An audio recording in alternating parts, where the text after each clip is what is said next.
C'est une ex-ministre que nous recevons aujourd'hui dans Rue de la République. Elle sourit, elle est souriante la plupart du temps. Sabrina Agresti-Roubache, bonjour. Bonjour à tous. Je suis aux côtés de Léo Purguette. Bonjour Léo Purguette, Bonjour. le président de la Léo Marseillaise, Purguette. pour recevoir donc l'ancienne secrétaire d'État à la ville et la citoyenneté.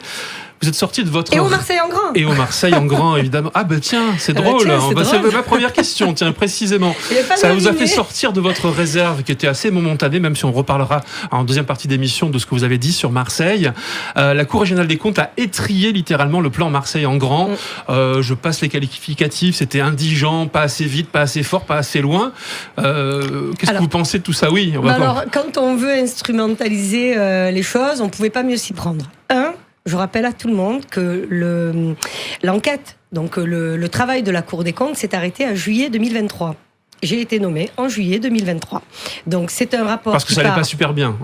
C'est un rapport qui va de 2021, donc l'annonce du président de la République avec le discours fondateur au Faro, à juillet 2023. Donc ce qu'oublie de dire... Je pense qu'ils n'ont pas fait exprès. Je pense que c'était pas du tout volontaire. Et c'est de l'humour quand je dis ça. Qu'ils n'ont pas voulu. Enfin, non, mais il fallait juste communiquer en disant voilà le timing dans lequel s'est fait le rapport. Je n'ai pas été auditionné, vous m'excusez. Et quand j'arrive en juillet 2023, je n'ai pas attendu ni Pierre Moscovici, ni qui que ce soit à la Cour des comptes pour savoir ce que j'avais à faire. Donc ça, c'est la première chose. Je regarde leurs chiffres. Je ne sais pas d'où sort ce chiffre, parce que moi, je connais mes crédits, je connais mes budgets. Le crédit engagé. Et je rappelle juste que j'étais quand même ministre de la citoyenneté de la ville et du Marseille en grand, pas uniquement du Marseille en grand. J'avais 3 portefeuilles très importants, juste pour rappeler aux auditeurs. Sur le volet citoyenneté, j'avais quand même l'accueil des réfugiés, les demandeurs d'asile, j'avais la lutte contre la radicalisation, j'avais la prévention de la délinquance, les naturalisations, les politiques de la ville et le Marseille en grand. Donc si vous voulez, là il faut resituer les choses et dans leur contexte, donc recontextualiser, ça sert un peu. Le rapport, une chose, le préfet, me semble-t-il, n'a pas été plus auditionné, j'en parlais encore il y a quelques jours. Donc juillet 2023, nomination, le président me nomme, donc je suis nommée dans le gouvernement Elisabeth Borne, citoyenneté ville Marseille en grand, et je m'empare du sujet. Je fais quoi? J'arrive à Marseille et je réunis toutes les instances, et vous vous rappelez bien, ma première visite officielle était à Marseille. Je suis venue voir la présidente de la métropole et du département, le maire de Marseille et le président de la région, pour dire une seule chose. On a une chance historique sur un plan de sauvetage initié par le président de la République. On peut lui en vouloir sur beaucoup de choses. Oui, enfin, je veux dire, les Français, à juste titre ou pas à juste titre. Mais il n'en demeure pas moins, le seul qui a eu une vision pour cette ville et qui a eu envie de l'aider, c'est le président de la République. Alors d'accord, mais vous avez constaté quand vous êtes arrivé qu'il n'y avait pas de référence à part son discours. Absolument. C'est un peu En monarchique revanche, comme pratique voilà. du pouvoir, on est d'accord? Non, pas monarchique. Non, pas monarchique. Vertical. Non, parce que le président de la République a donné une vision, et c'est vrai qu'on peut reprocher le manque de contractualisation dès le départ. J'avais répondu Jacqueline Gouraud en son temps, Édouard Philippe, Jean Castex. Enfin, j'ai eu quand même des gens avant moi qui se sont collés au plan Marseille en grand pour essayer de l'instruire. Je dis quelque chose à nos auditeurs et aux Marseillais, c'est très important.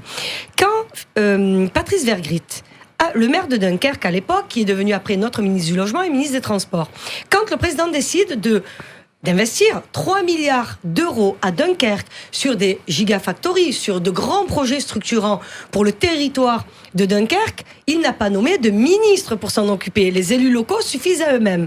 C'est bien la seule ville sur laquelle on est obligé de flécher un ministre et avant moi un préfet, donc Laurent Carrier, qui était en charge du plan. Ça, c'est sur le... Je recontextualise. Ça veut dire que ça ne marche pas dans Marseille, quoi. Non, ça veut dire que Marseille, là où la France entière appelle et demande de la décentralisation, on nous demande de tout recentraliser et tout porter sur nos épaules. Il faut surveiller les élus, il faut les fliquer. Non, mais c'est ce qu'ils vous demandent, puisqu'ils disent où est le ministre de Marseille en grand? Mais en fait, excusez-moi, les élus, ils sont élus, ils sont payés, c'est leur job. Le rôle d'un ministre n'est pas de remplacer, de se substituer aux élus. Une fois que j'ai dit ça, j'arrive en juillet 2023. Je prends l'ANRU. On va parler rénovation urbaine, c'était dans mon portefeuille. Je décide tout de suite de, évidemment, convoquer tout le monde, mettre tout le monde autour de la table. Je m'aperçois que les crédits depuis 2019, votre servitrice n'était ni élue, et elle était simple Marseillaise, comme vous. J'étais une Marseillaise lambda. Est-ce que c'est la faute du président de la République si depuis 2019 à 2023, quand j'arrive, sur 10 conventions, 650 millions d'euros investis sur Marseille, conventionnées de l'ANRU, donc fléchées pour la ville, seulement 4 conventions signées? Est-ce que c'est de la faute du président de la République? Je réponds non. Est-ce que c'est la faute de Sabrina Agresti-Roubache? Qu'est-ce que vous avez fait pour corriger ça quand vous êtes arrivé?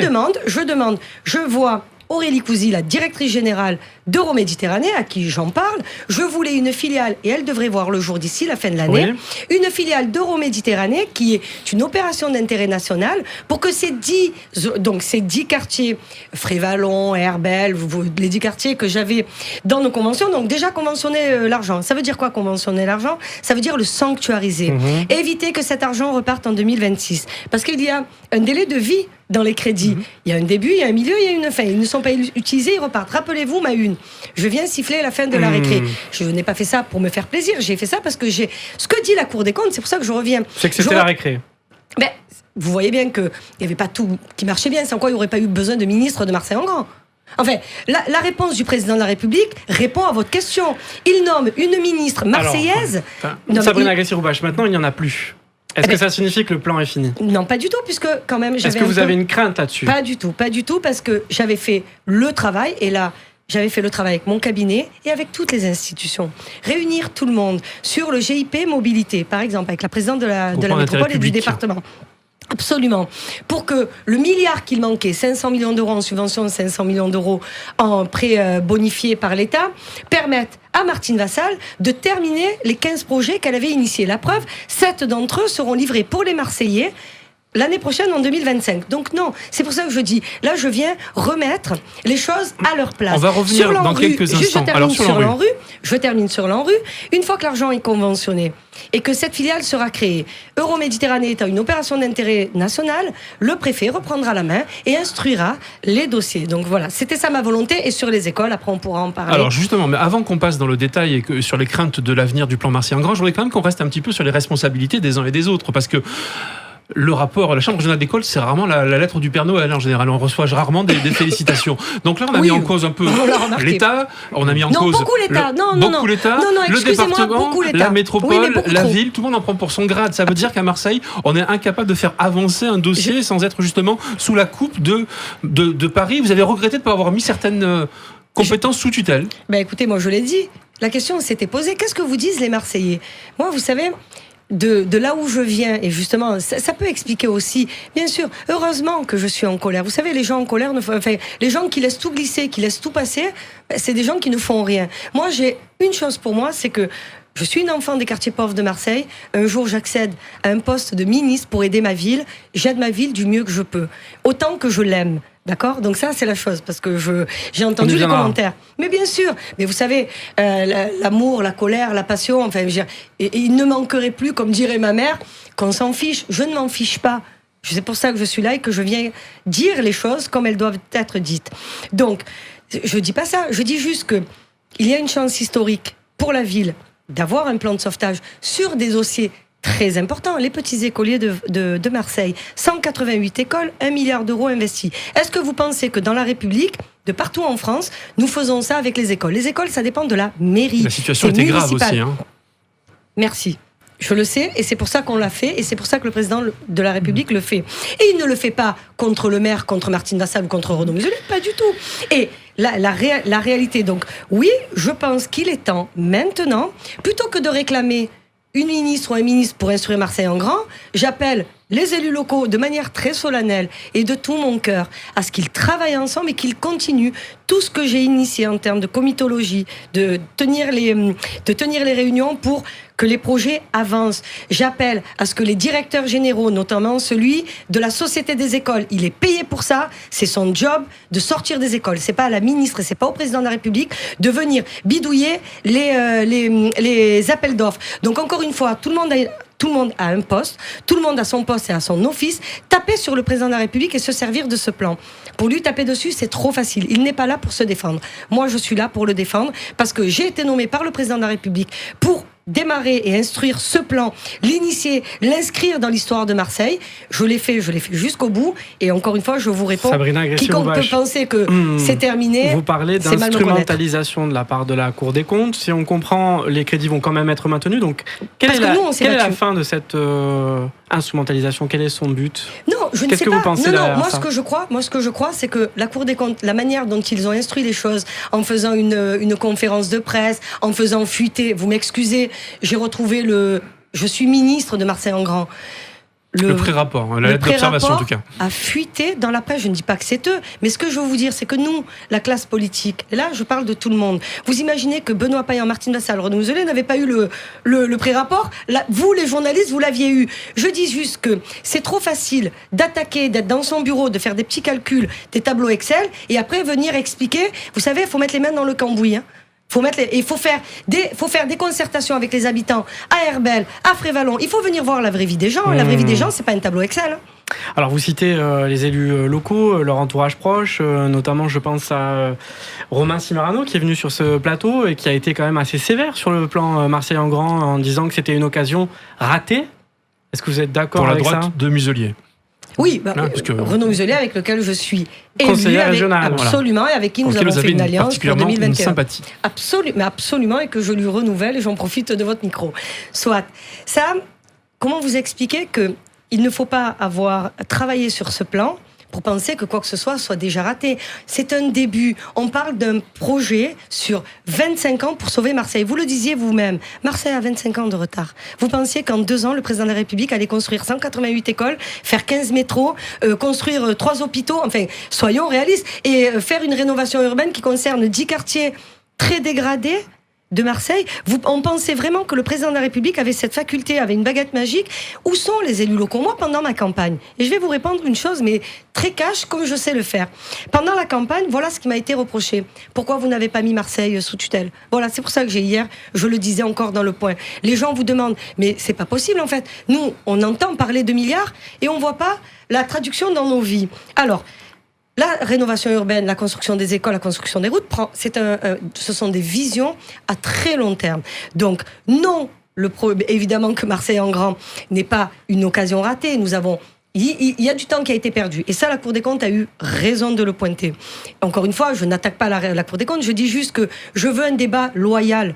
Je veux un débat fair-play. Je ne veux pas qu'on mente. La Cour des comptes s'est arrêtée au moment où je suis nommée. Et la prochaine fois qu'ils feront un rapport, ça sera en 2025. Et là, je pourrais être jugée sur ce que j'ai fait ou pas. On a quand même quelques craintes désormais avec ce qui s'annonce, avec la pérennité effectivement alors à la fois des crédits, mais quand vous dites c'est quelque chose qui va se dérouler sur 25 ans, le tournant qu'on est en train de prendre avec le gouvernement Barnier qui fait des coupes sombres dans les dépenses des collectivités locales, c'est pas de nature à rassurer l'ensemble des élus locaux, en tout cas on l'a vu, et ça c'est un peu la conséquence également de la politique d'Emmanuel Macron qui a creusé le trou des finances publiques, donc vous y participiez quelque part. Alors je vais vous dire, c'est complexe comme question. Non, mais elle est assez simple, elle est assez normale. Oui. Le quoi qu'il en coûte, il me semble pas, et moi j'avais été partisane de celle qui disait qu'il fallait faire le quoi qu'il nous en coûte. Parce que morceau de viande avalée n'a plus de saveur. Une fois que vous avez sauvé l'économie, payé le chômage technique, payé les vaccins, rendu gratuit les vaccins, les masques, permettre à tout le monde de rester à la maison, les commerces fermés et être payé, c'est de l'argent public, monsieur. Donc à un moment donné, je veux bien qu'on soit responsable de tout, mais le président de la République, dans sa vision... On l'a caché alors, parce qu'on semble l'avoir découvert très récemment. Moi, je ne suis pas une spécialiste des finances publiques, parce que je n'étais pas ministre des Finances publiques. Ce que moi, je peux vous dire sur les crédits, puisque je reviens au début de votre question et je terminerai par la fin de votre question. Le début, c'est... On a eu des crédits sanctuarisés grâce à des députés comme Didier Parakian et Lionel Royer-Perrault qui étaient dans l'hémicycle, et moi avant eux, avant Didier en 2022, qui permettaient de voter des budgets au projet de loi de finances pour sanctuariser les crédits. D'où mon idée initiale dès ma nomination de dire tout de suite conventionner l'argent de l'ANRU. Une fois que c'est conventionné, que c'est passé en comité d'attribution, terminé. Comité d'engagement, c'est fini, l'argent est à Marseille et il ne repartira pas. On a fait la même chose sur les écoles, mais après, c'est pas à moi, c'est pas au président de la République non plus, d'engager les prêts. Le prêt, c'est la Société des écoles, dont le maire de Marseille et le président, de demander et d'engager les prêts. Vous comprenez ? Donc l'argent en subvention, Martine Vassal pourra vous le dire, les 500 millions prévus pour les transports, mais on lui reconnaît aussi une chose, les 500 millions en tout 1 milliard avec le prêt, sont engagés et permettent de finir ces projets dont je parlais tout à l'heure, 7 projets livrés dès l'année prochaine. Donc beaucoup de crédits de Marseille-en-Grand ont été sanctuarisés. C'est pour ça que je trouve que le traitement, et je le dis, je profite de votre micro et je vais utiliser tous les micros, c'est injuste. Vous savez, passer son temps à accabler tout le monde en disant ça marche pas. Quand je vois les commentaires de certaines associations qui ne vivent que d'argent public, d'accord, et qui vous font des samalamalecs quand ils vous croisent, Madame la ministre, et puis qui profitent d'un tweet pour dire exactement le contraire de ce qu'ils vous ont demandé la veille, comment vous dire que je pense que chacun devrait peut-être recommencer à se regarder en face dans une glace, mais moi au moins, j'ai essayé de faire, et j'ai fait. On parle de la police. Sur les crédits police, vous m'excusez, la Cour des comptes ne prend pas en compte les 3 compagnies de CRS plus la CRS 8 qui a été attribuée à Marseille. Vous m'excusez, sur les 10 millions des caméras, non mais 10 millions d'euros de Marseille en grand pour mettre 500 caméras à Marseille, ce n'est pas au président de la République ni à la ministre de venir les installer, ce sont des autorisations municipales. Entendu. Donc vous comprenez. Non, mais on entend aussi votre sincérité. On le disait tout à l'heure, il n'y a plus de ministre à Marseille-en-Grand, il n'y a plus de ministre dans la ville non plus. Ça m'a pas échappé. Oui, et il y a une rigueur budgétaire également. Est-ce que ça veut dire que finalement, ce sont des portefeuilles qui ne servent à rien ? Pas du tout. Moi, j'ai jamais. Alors, je vais vous dire. J'avais dit une chose.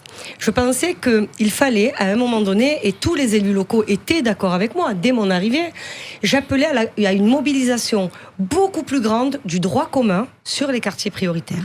Les politiques de la ville ne peuvent pas, à elles seules, assumer tout le travail à faire sur les quartiers prioritaires. Donc, pour expliquer à nos auditeurs, le droit commun, c'est lorsque on demande à l'éducation nationale, par exemple, de financer ce qu'elle doit financer, l'intérieur, la justice, voilà. Donc ça, c'est le droit commun. Et les politiques de la ville, ce sont des crédits exceptionnels à une situation exceptionnelle, d'accord ? Donc, il n'y a pas de ville dans le titre. Moi, je vais pas tarder, je pense, première semaine de novembre, je vais m'entretenir avec la ministre du Logement et de la Rénovation urbaine. Je rappelle que sur la rénovation urbaine, les 12 milliards de l'ANRU ont été conventionnés. Je suis celle qui a consommé les derniers crédits, notamment avec Marseille en grand. Donc, il faudra demander au gouvernement de Michel Barnier où sont les crédits politiques de la ville. Mais je suis comme vous, je ne sais pas. Il faudra leur poser la question. Est-ce que ça vous choque qu'il soit finalement suspendu au fil du Rassemblement national, ce gouvernement ? Rappelez-vous ma colère. Lorsque je dis je suis en instance de divorce avec Marseille, bien sûr, c'est ma seule question. C'est le début qu'on a pris, on n'a pas pris le reste de ma phrase. Comment est-ce qu'on peut rester calme et rester absolument impassible lorsqu'on sait que sa ville est en train de basculer à l'extrême droite ? Vous m'excusez, moi perso, ça ne me va pas. Voilà, moi c'est pas comme ça que je vois ma ville. C'est pas ce que je veux pour ma ville. Donc mon énervement, ma colère, ma passion, mon engagement, heureusement que tout ça a été branlé. Mais c'est ça l'engagement politique. On ne s'engage pas en politique pour faire genre. Moi je m'engage avec mon cœur. Donc oui, je suis très inquiète.